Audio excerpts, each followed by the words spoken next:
સારંગપુરનું ચોથું વચનામૃત. પછી સ્વયં પ્રકાશાનંદ સ્વામીએ પ્રશ્ન પૂછ્યો જે, હે મહારાજ, આત્મા અનાત્માની ચોખ્ખી જે વ્યક્તિ તે કેમ સમજવી? જે સમજવે કરીને આત્મા અનાત્મા એક સમજાય જ નહીં.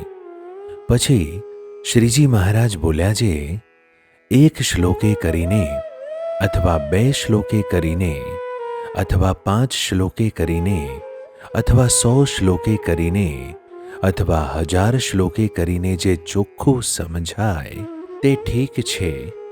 જે સમજાણા કેડે આત્મા અનાત્માના એકપણાનો લોચો રહે નહીં અને ચોખ્ખું સમજાઈ જાય તે જ સમજણ સુખદાયી થાય છે. અને ગોબરી સમજણ સુખદાયી થતી નથી.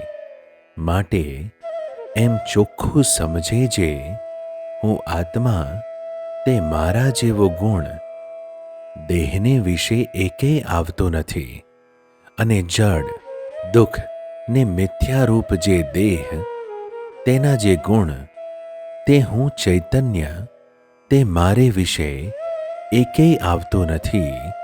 એવી વ્યક્તિ સમજીને ને અત્યંત નિર્વાસનિક થઈને ચૈતન્ય રૂપ થકો પુરુષોત્તમ ભગવાનનું ચિંતવન કરે એવો જે જડ ચૈતન્યનો વિવેક તેને દ્રઢ વિવેક જાણવો અને ઘડીક પોતાને આત્મારૂપ માને ને ઘડીક દેહરૂપ માનીને સ્ત્રીનું ચિંતવન કરે એને ગોબરો જાણવો.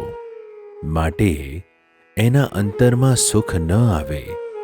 જેમ સુંદર અમૃત સરખું અન્ન હોય ને તેમાં થોડુંક ઝેર નાખ્યું હોય તો તે અન્ન સુખદાયી ન થાય, સામું દુઃખદાયી થાય છે. તેમ આઠેય પહોર આત્માનો વિચાર કરી એક ઘડી પોતાને દેહરૂપ માનીને સ્ત્રીનું ચિંતવન કરે એટલે એનો સર્વે વિચાર ધૂળમાં મળી જાય છે.